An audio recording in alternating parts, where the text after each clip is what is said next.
Malam minggu bukannya pacaran, malah cowok kita pada latihan band. Pusing banget di Juliet. Lo tahu nggak cerita di balik foto ini? Apaan tuh? Kok serem? Jadi ada seorang ibu dan anak perempuannya yang pergi ke Target. Target itu kayak toko serba di dalam mall gitulah. Mereka ke sana karena anaknya perlu beli baju buat sekolah, sedangkan ibunya mau nyetok makanan buat sehari-hari. Sampai di sana mereka misah. Anaknya ke bagian fashion karena mau pilih baju kan, ibunya ke bagian makanan. Biar gercep ya? Udah dapat bajunya, si anak nyamperin mamanya, terus laporan. Mah, tadi ada tante aneh, deketin aku. Dia bilang, dia pengen punya anak kayak aku. Mungkin anaknya gemoy kali. Kelar belanja, jalanlah mereka ke kasir. Tapi tiba-tiba si anak nunjuk. Mah, itu loh tante aneh yang aku ceritain tadi. Pas mamanya nengok, ternyata itu patung manekin doang. Jadi mamanya cuma ketawa sambil geleng-geleng. Lagian ada-ada aja.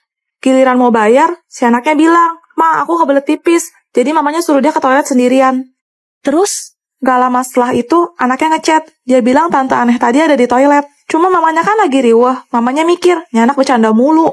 Singkat cerita beres nih urusan mamanya. Akhirnya mamanya nungguin depan toilet. Cuma udah lewat dari 10 menit, kok gak keluar-keluar anaknya? Waduh.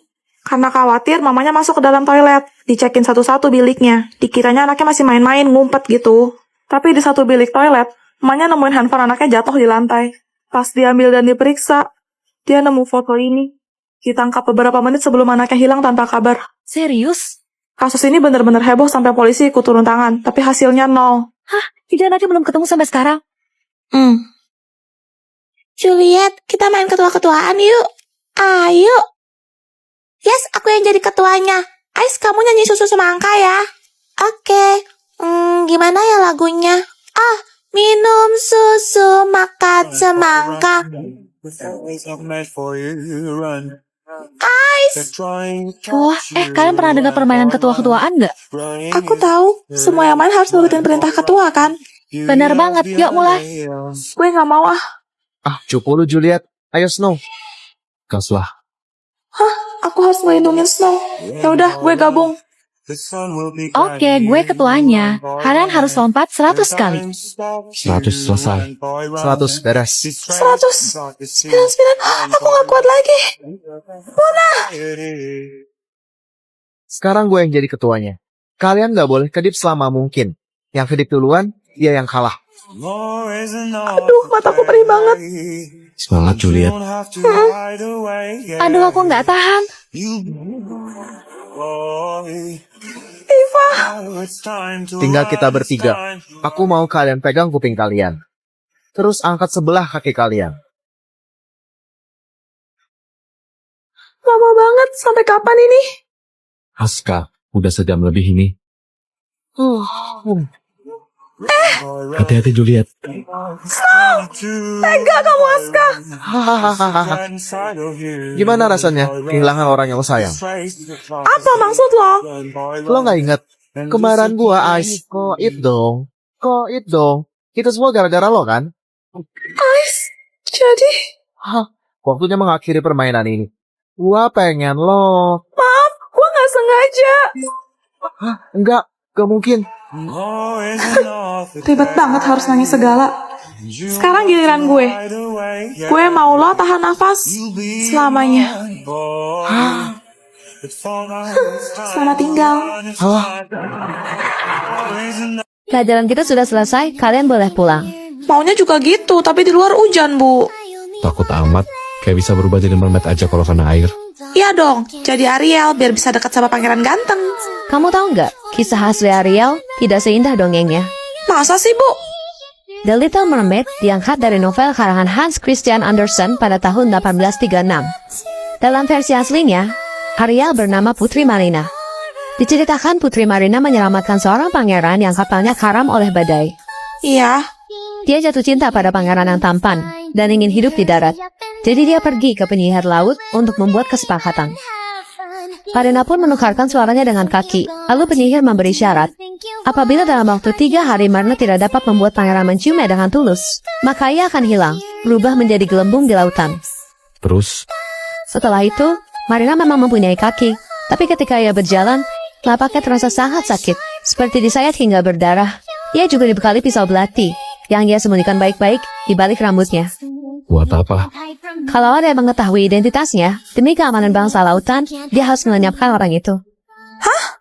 Tapi selama di daratan, Marina tidak dapat berbicara. Pangeran pun salah sangka kalau yang menyelamatkan nyawanya adalah putri dari kerajaan seberang dan memutuskan untuk menikah dengan putri tersebut. Sedih banget. Akhirnya, waktu Marina pun habis. Marina yang patah hati mengambil belati, lalu mengakhiri hidupnya sendiri. Kemudian berubah menjadi gelembung di lautan. Mirisnya, sang pangeran baru mengetahui semua kebenaran tentang Marina setelah Marina pergi untuk selama-lamanya. Ya, apa gelap banget. Permisi, makhluk astral. Apakah kau melihat sepatu bajaku? Sepatu baja apa lagi Tuan Putri? Bukan sepatu kaca kan sudah? Sepatu kaca sudah tidak zaman lagi. Setiap aku melangkah selalu saja pecah. Makanya aku upgrade ke sepatu baja. Makanya beli yang ori, jangan KW. Kurang ajar aku kena ulti. Kembali ke topik pertama. Jadi, apakah kau melihat sepatuku? Dari tadi nggak ada lihat sepatu sih. Padahal masih cicilan 100 bulan. Tapi sekarang malah hilang. Kau benar-benar tidak melihatnya atau matamu saja yang katarak? Gara-gara sepatunya nih, dari tadi udah dibilang nggak lihat, Bah. Ya sudahlah, kalau begitu aku pergi saja. Tidak ada gunanya bertanya padamu. Udah stres, halu lagi, GWS ya. Itu dia pangeranku. Sampai jumpa. Mana sih pangerannya? Walah, si kampret. Assalamualaikum. Look at the stars. Look how they shine for you. Wahai pangeran, apakah kau melihat sepatuku? Gak tahu, gak lihat. Dingin sekali. Harusnya aku membawa bensin lalu membakarnya. Sekali lagi pangeran, apakah kau betul-betul tidak melihatnya? Bentuknya seperti ikan buntal. Luar perak kemasan, bahan baja, masih cicilan, mecat tiket Tonego. Oh, itu sepatuku. Itu di tempat sampah.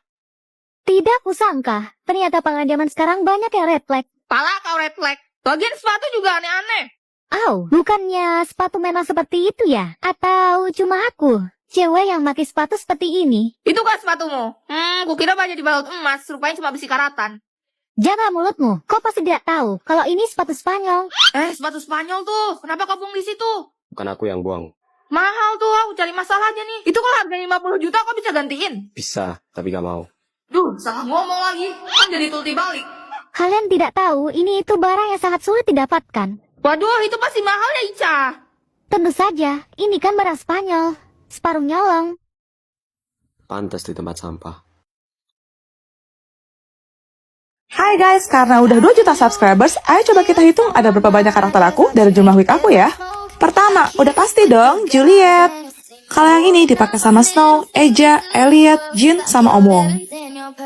Yang ini punya Tante Roslyn, sama Monica juga.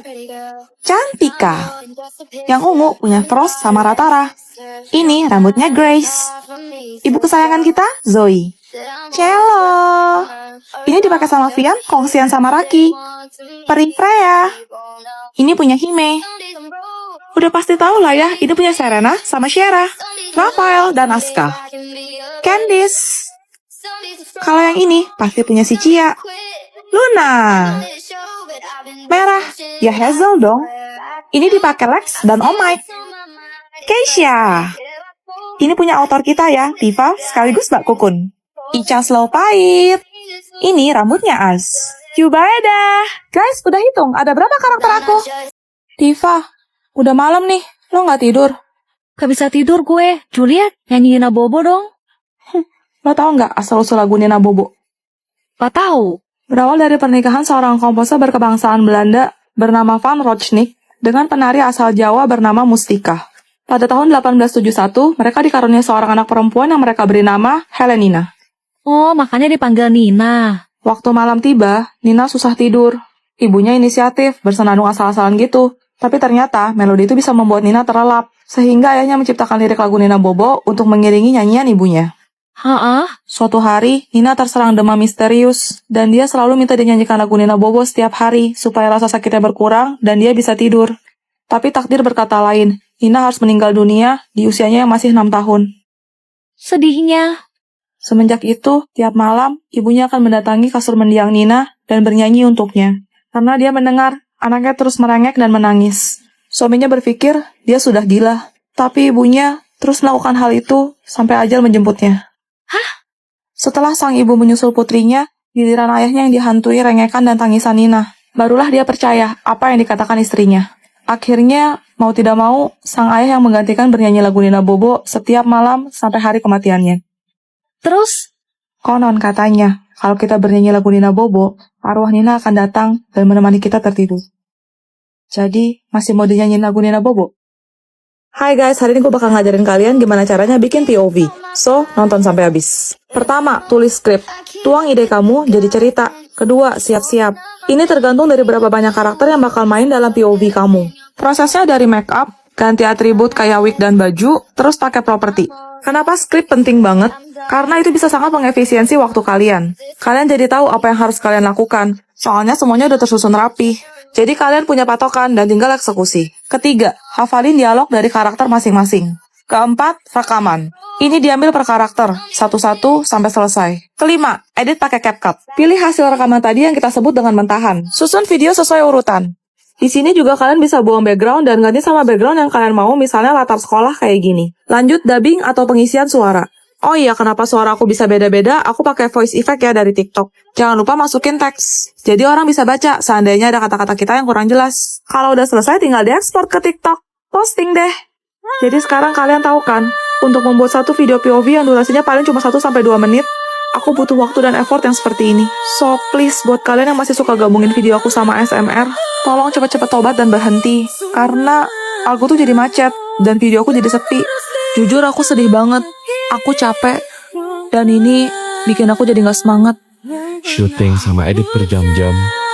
Guys, kalau kalian lihat video aku digabungin sama video ASMR, tolong banget di skip ya. Kalian nontonnya di akun official aku aja, Sansanti Fabel, oke? Thank you. Apa aku berhenti jadi kreator POV aja ya?